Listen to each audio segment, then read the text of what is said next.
Bismillahirrahmanirrahim. Assalamualaikum warahmatullahi wabarakatuh. Waalaikumsalam warahmatullahi wabarakatuh. Selamat datang, terutama Pak Anton sebagai pembicara kita di Karim Webinar Export Management 1811. Kita selalu kasih kode acara per tanggal, jadi 18 November. Pak Salim, welcome. Terima kasih. Allow us to do in bahasa, but I think you No know problem. bahasa. 70% Welcome. Selamat datang. 90%.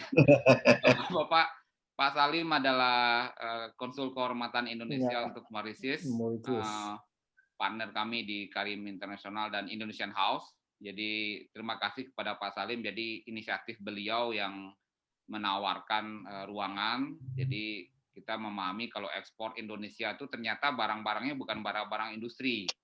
Kebanyakan adalah barang-barang yang kita baru ketemu partner bisnis itu kalau dia dicoba, disentuh, diminum, diicip gitu ya. Jadi makanan, minuman, furniture gitu ya, terutama kopi. Jadi kami dari dulu kok bertanya-tanya masa jual kopi diceritakan. Jual kopi itu ya dicoba gitu kan. Apalagi ketika kita masuk ke level black coffee gitu ya. Beda kalau memang kekuatan Indonesia sekarang banyak di proses kopi juga, di Mayora, di Torabika itu kita bisa kirim sampel dan insya Allah setiap batch produksi sama. Tapi kekuatan paling banyak di masyarakat kita justru black coffee yang micro lot gitu. Itu kenapa arahannya kami mencoba menawarkan cara marketing kopi itu ya kita sediakan ruangan di Mauritius pertama, di mana kita bisa mengundang para calon buyer, calon distributor untuk datang. Nah, itu yang kami lakukan di Karim International dan Pak Salim di Jonas Group. Kami mendirikan Indonesian House. Kami baru punya satu Indonesian House di Mauritius. Dan hanya dalam 2 bulan ya Pak Salim, 2 bulan, kemudian banyak teman-teman dari Afrika telepon kita nawarin ruangan.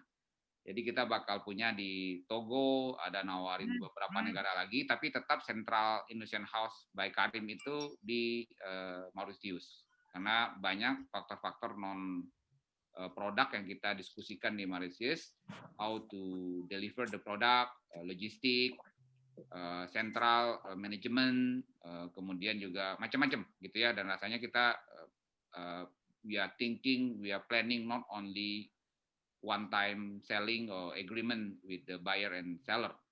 But kita berpikir bagaimana Indonesia untuk masuk ke Afrika, bukan cuma jualan tapi berpartner. Nah, itu. Kemudian kopi, Bapak-Bapak Ibu-Ibu, yang saya agak terima kasih di seri webinar ini banyak peserta non yang baru ikut, tapi kalau yang sudah ikut pasti sudah tahu dari bulan Agustus kita Karim mengadakan Karim webinar dan kami fokus pada how to develop the market. Dan rasanya Pak Anto paling sering ikut. Makasih banyak Pak Anto, beliau adalah diplomat kita dan makasih banyak Pak Anto paling banyak ngisi apa kalau lagu itu Pak Anto nih kalau club project itu lilonya gitu. Kalau nggak ada lilonya nggak bagus lagunya. Selalu begitu. Makasih banyak. Jadi ngasih insight, dan kalau bapak-bapak amatin yang di Zoom kita juga, selama ini kita banyak how to enter the market, kita sekarang harus menukik per produk. Jadi kita mulai dengan kopi. Bagi kami, kopi itu adalah produk yang harus dibawa. Indonesia ekspor nggak mengawaki kopi itu nggak acih, nggak pas. Tetapi ketika kita mulai kopi, kita juga mencari siapa yang bisa memegang ini dengan pas. Terus terang saya pribadi sampai 3-5 kali deal dengan beberapa calon yang bisa pegang di Karimnya dan nggak jalan terus terang. Ketika ada Kang Ruli, senior saya di kampus, alhamdulillah jalan, dan dari beliau langsung kita ketemu Pak Anton Apriantono. Saya rasa saya baru ketemu Pak Anton itu baru kenalan bulan lalu ya Pak Anton ya. Kita langsung gitu loh, kita langsung deal dan alhamdulillah bagus. Dan ini yang saya mau pesan yang saya mau sampaikan ke teman-teman pengusaha adalah apa sesuatu yang bisa cepat bisa deal ini karena ada sesuatu yang udah menggumpal di dalam.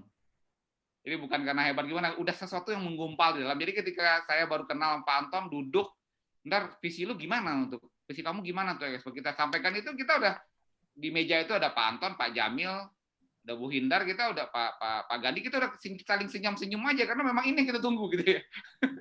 Jadi ini kita tunggu, apa yang ditunggu Pak Anton saya bisa sediakan dengan Pak Salim berdua, apa yang kami butuhkan dari tim Indonesian House bisa disediakan oleh The Copy, begitu. Jadi saya rasa kita bukan memberikan webinar kalau kayak kemarin kita memberikan knowledge tentang how to develop the market ke Nigeria, ke Kenya, kita mulai di situ ke Korea, ke Meksiko. Tapi seri ini saya rasa kita sudah berdiskusi dan memaparkan strategi. Dan saya beruntung sangat terhormat nanti yang memulai memaparkan strategi justru dari Pak Anton. Di Karim kami tidak mau menyediakan waktu lagi untuk memperkenalkan siapa Pak Anton Dapriantono. Saya rasa semua sudah tahu, CV sudah kasih, dan kami juga tidak mau membuang waktu lagi berbicara tentang neraca dagang. Itu Anda bisa Google. Ya, tadi saya bicara banyak di grup itu dengan Pak Anto. So kami langsung menukik ke bagaimana ekspor kopi. Kita kemarin sempat chat cukup lama dengan Pak Anton tentang kisi-kisi ya gitu ya. Kita mulai dari histori segala macam, apa yang dihadapin oleh ekspor kopi Indonesia sekarang, what is the opportunity, and why we choose to start to Africa and start from Mauritius. Ada Pak Salim di sini, and what we do. So today we are talking about how to, when, strategi, dan kemudian kita discuss di hal-hal seperti itu, bukan neraca dagang dan segala macam lagi. Saya rasa pengantar saya dari situ aja. Selebihnya saya mulai dulu dari Pak Anton untuk memberikan paparan Bapak. Makasih banyak Pak Anton. Kemudian baru kita nanti mulai seminar. Saya di sini jadi moderator untuk ngatur lalu lintas gitu ya. Pak Anton, makasih banyak. Time is yours, Pak. Terima kasih. Baik, Assalamualaikum warahmatullahi wabarakatuh. Waalaikumsalam. Waalaikumsalam warahmatullahi wabarakatuh. Senang sekali bisa bertemu dengan semuanya. Mana yang hobi di mana? Mungkin saya akan memberikan insight yang berbeda dengan yang mungkin diharapkan, ya, karena saya bukan seorang ahli marketing, saya seorang food technologist, ya, dan tentu saya akan dan juga sebagai flavor scientist, saya akan lebih banyak menyoroti masalah produk. Jadi bagaimana kita bisa masuk ke sana dengan produk yang tepat. Kira-kira itu yang ingin saya sampaikan. Izinkan saya untuk sharing presentasi saya. Saya udah kasih co-host, bisa ya Pak? Ya, bisa.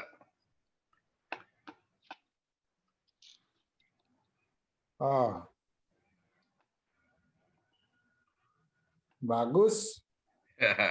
Jadi saya memberi judul Coffee for Africa. Ya, jadi kalau kita ingin masuk produk kita ke suatu negara, tentunya kita harus tahu dulu, ya. Di sana tuh apa sih yang diproduksi?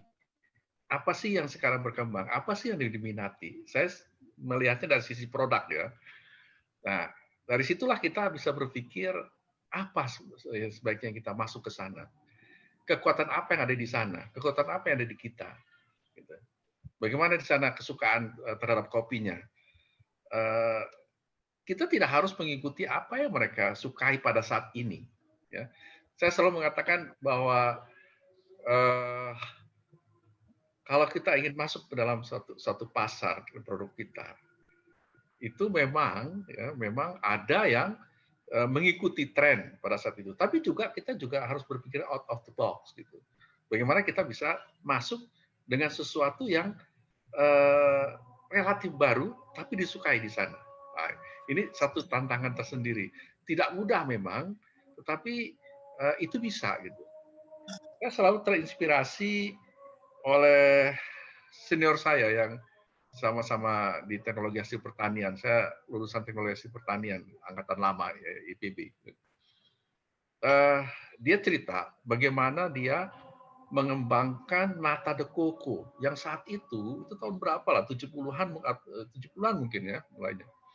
Itu belum dikenal.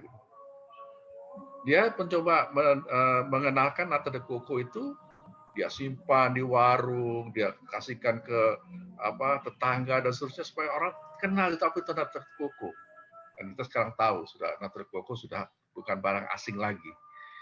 Nah, begitulah kira-kira apa yang bisa kita lakukan sekarang. Makanya senang sekali dengan adanya Indonesian House ini, kita bisa memperkenalkan kopi kita, ya, yang tidak sama dengan yang ada di Afrika, ya, di Afrika. Nah, tidak samanya di mana, kesamanya di mana, itu yang ingin saya sampaikan pada saat sekarang ini. Jadi kalau kita lihat kondisi di Afrika sendiri, sebetulnya lebih sebagai tea drinker daripada coffee drinker. Ya. Tapi katanya, ya dari pengamatan apa yang saya baca dari para pengamat, ini akan berubah, suatu saat berubah. Karena kopi akan menjadi tren dan sekarang sudah terlihat di beberapa negara, ya, terutama di Afrika Selatan itu yang paling kelihatan peningkatannya yang luar biasa. Yang nanti datanya akan saya sampaikan. Kalau kita lihat Ethiopia dan Algeria, ya, nah, ternyata ini termasuk yang konsumsinya tinggi di antara negara Afrika. Ya. Ethiopia itu rata-rata 3.000 bag. Ya. Algeria itu 2.000 bag per tahun konsumsi. Oh, subsidi. Ya, konsumsi. Seluruh Afrika itu memang yang lain itu masih 1.000 bag, ya. Dan yang lain bahkan hanya sekitar 400 sampai 500 bag. Nah, sekarang kita lihat memang negara Afrika belum masuk di sini. Ya, sebagai coffee drinker, bahkan Indonesia pun belum masuk di sini. Sebagai coffee drinker itu yang tertinggi Finlandia, Norway, negara-negara Eropa Utara justru. Ya. Kemudian seterusnya yang kita tahu kebanyakan memang coffee drinker itu negara Eropa, kemudian Jepang. Ini agronomi kan? Agronomi putra ini. Kemudian, nah ternyata kopi di Afrika itu katanya dimulai di local stores, ya, local stores di sana. Tapi ternyata South Africa, ya ini mungkin South Africa mungkin gambarannya ya. Cape Town. Ya di Cape Town ini ya. Mereka sudah punya Cape Coffee Beans, ya. Bahkan ada Java House. Oh, saya kaget juga dia di Nairobi ini ada Java House. Ya. Nah, kemudian, nah kita tahu di Afrika juga middle class-nya berkembang, ya. Nah, coffee drinkers ini juga berkembang gitu. Ini ya, bagaimana kita bisa mengisi, ya. Nah, ini satu contoh lokal coffee shops di Afrika Selatan. Ya, dari semua negara itu saya lihat memang Afrika Selatan yang paling cepat majunya dari sisi sebagai penggemar kopi. Lalu apa sih yang disukai oleh orang Afrika? Itu ternyata bukan hanya kopi yang biasa, kopi specialty itu juga sudah mulai gitu. Specialty, sudah mulai disukai. Bahkan campuran kopi dengan gula. Kemudian juga flavor syrups, ya, itu juga banyak disukai. Dan nanti saya akan jelaskan juga tahun 2016 Starbucks baru mulai masuk ke Afrika Selatan, ya. Jadi yang begini ini kan kalau di Indonesia udah lama, ya, kalau di Afrika rupanya belum begitu lama masuk. Nah, kalau dilihat industri kopi di Afrika itu tumbuh sekitar 2-3%, dan Cape Town ini adalah the leading city for new coffee shops. Ya. Cape Town, Selatan. Tapi ini juga akhirnya banyak juga menyebar di negara-negara lain dan kota-kota lain. Ya. Kemudian kalau dilihat negara-negara di Afrika, ya, ternyata rupanya Algeria, ya, yang lainnya yang juga akan menyusul Afrika Selatan, ya. Algeria ini kalau dari sisi konsumsi di dunia itu nomor 27. Kemudian Tunisia nomor 35. Ya. Jadi ada potensi bahwa kopi ke depan itu akan lebih banyak dikonsumsi melebihi daripada teh. Kemudian di Uganda dia produsen kopi, tapi sebagian besar kopinya untuk lokal. Ini menarik di Uganda ini. Kemudian di sana data menunjukkan ada 5 juta rumah tangga yang terlibat di dalam industri kopi. Kemudian, nah ini yang tadi saya bilang, Starbucks mulai dibuka di Afrika di Afrika Selatan bulan April 2016. Nah, untuk mengetahui apa sih bedanya kopi Afrika dengan kita, ya, maka kita harus tahu apa sih yang top di sana. Ya. Ternyata ada 10 ya, kopi Afrika yang populer. Yang pertama adalah yang disebut dengan Tanzanian Tea Berry Coffee. Nah, di sini yang saya akan tekankan adalah dari sisi flavor apa yang menonjol di sana. Ternyata sweet, ya, sweet di sana ininya. Ya, kalau cerita-cerita lainnya bisa dibaca sendiri. Tapi saya ingin tekankan ke sini. Ya. Jadi supaya kita tahu gambarannya. Oh ini, kalau gitu kita bisa masuk karena kita mungkin punya sesuatu yang berbeda. Dan itu yang kelihatannya saya lihat kita bisa masuk karena kita punya sesuatu yang berbeda. Bahkan sebagian memang bisa sama. Tetapi nanti seperti sudah di awal ngobrol-ngobrol, produk kopi ya itu lebih potensial daripada lebih potensial lagi gitu, dibandingkan dengan roasted coffee. Kemudian selain sweet juga medium roast flavor ya, dan ada flavor notes-nya juga ya. Ada citrusnya, ada pineapple, ada coconut taste. Nah, ini tentu menjadikan kopi Tanzanian ini sesuatu yang relatif nggak disukai. Ya. Oke. Yang kedua adalah Ethiopian Harar Coffee. Ya. Jadi dia cirinya adalah full of spice and fragrance. Jadi memang punya keunikan sendiri-sendiri sama seperti di kita ya. Kita sendiri sekarang ini sudah ada 31 yang kopi IG ya, dikasih grafis kita. Jadi bisa dikatakan masing-masing punya keunikan tersendiri. Ya lebih banyak lagi. Ini 10, kita punya 31 minimal. Ya, dan itu masih ada lebih lagi yang belum mendapatkan IG. Kemudian dia heavily bodied, wild and exotic, juga blend of blood fruitiness. Ya. Oke, jadi banyak ke arah fruity ini yang Ethiopia. Ya. Kalau yang tadi kan kita sudah lihat. Kemudian ada lagi yang disebut dengan Ethiopian Yirgacheffe Coffee. Ini spicy and fragrant nature. Ya. Juga ada sweetness-nya dan ada acidity-nya. Ya. Bahkan ada notes of chocolate-nya. Kita lihat lagi yang lain. Yang keempat adalah Kenya AA Coffee. Ya. Nah, ini ternyata ya, kekhasannya adalah complex level of acidity. Ya. Floral citrus. Jadi, kalau kita lihat dari beberapa tadi, banyak yang mengarah ke arah fruity, ya, floral, seperti itu kopi-kopi Afrika. Kalau Uganda, dia terkenal dengan fine robustanya. Ya, kita tahu kalau robusta itu hampir sama di mana-mana, yaitu kuat dengan body ya, dan juga pahitnya, ya, itu kekuatan daripada robusta.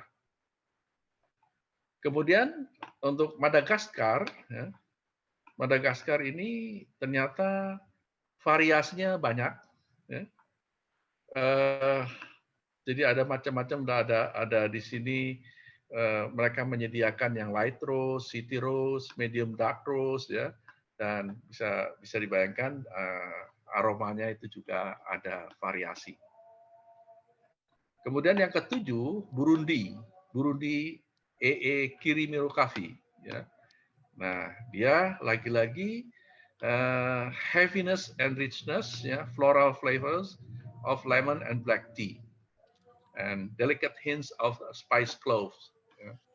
Jadi ke arahnya lebih ke arah spicy, kemudian juga arah ke fruity, ya, juga lemon. Gitu. Sedangkan Cameroon Arabica Coffee itu rich, spicy, mellow flavor coffee, ya, and pleasant aroma. Ini Cameroon. Ya. Oke, kemudian berikutnya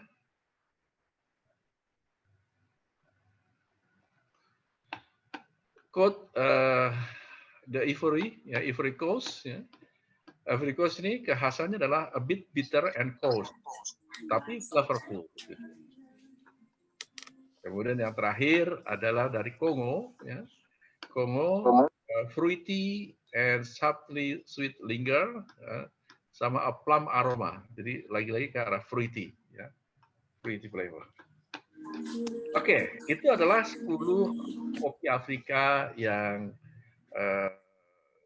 dikenal di dunia. Ya. Nah, kelihatan nanti kita punya variasi yang lebih banyak, sehingga punya chance ya untuk mengisi pasar di sana ya, yang tidak mereka miliki. Gitu. Ini satu hal. Kemudian sekarang kita lihat bagaimana ke depannya. Ya. Ini yang banyak membahas tentang bisnis secara umum itu afrika.com yang saya ambil dari sana. Dan mengenai kopi, mereka memprediksi bahwa terutama di Afrika Timur ini akan meningkat ya mengenai kopi ini. Bahkan mereka memprediksi perkembangannya itu sekitar 7,5% per tahun pertumbuhan kopi dari 2019 sampai 2024. Ya. Bahkan ada spekulasi juga katanya Afrika bisa melebihi Amerika Selatan. Kita tahu Amerika Selatan juga produsen kopi. Ya. Tapi kalau Brazil nanti dulu, kayaknya berat juga untuk melebihi Brazil ya. Tapi kalau Amerika Selatan yang lainnya sih mungkin ya, itu kalau melebihi Brazil, wah, itu yang luar biasa. Kemudian ternyata produsen kopi yang terbesar itu di Ethiopia. Ya. Yang lain Kenya, ya, kemudian Uganda. Dan seperti tadi saya jelaskan, perkembangan yang cepat dari konsumsi itu ada di Afrika Selatan. 13,3% ya, peningkatan konsumsinya dari tahun 2014 sampai 2018. Nah, itu tinggi sekali. Indonesia nya rata-rata hanya sekitar 8% lah perkiraannya itu. Ya. Lalu ternyata juga ya seperti tadi sudah disebutkan, ya orang lokal Afrika sendiri juga semakin meningkat ya ke konsumsinya terhadap kopi. Walaupun pada saat ini tidak sepopuler teh, ya, tetapi terjadi peningkatan terutama karena meningkatnya middle class. Ya. Dan ini ditunjang ya oleh preferensi ya, terhadap specialty coffee. Ya. Dan itu bisa dilihat misalnya diamati dari berkembangnya Starbucks dan juga coffee shop yang lain, ya itu bisa kita lihat. Nah, kalau kita bandingkan dengan Amerika, tentu Amerika, Eropa itu sudah 50%-nya adalah specialty coffee. Ya. Nah, ada juga dari Coffee Business Intelligence, ya itu memperkirakan bahwa dengan dorongan pemerintah, ya maka konsumsi kopi, ya ini juga akan meningkat di Afrika.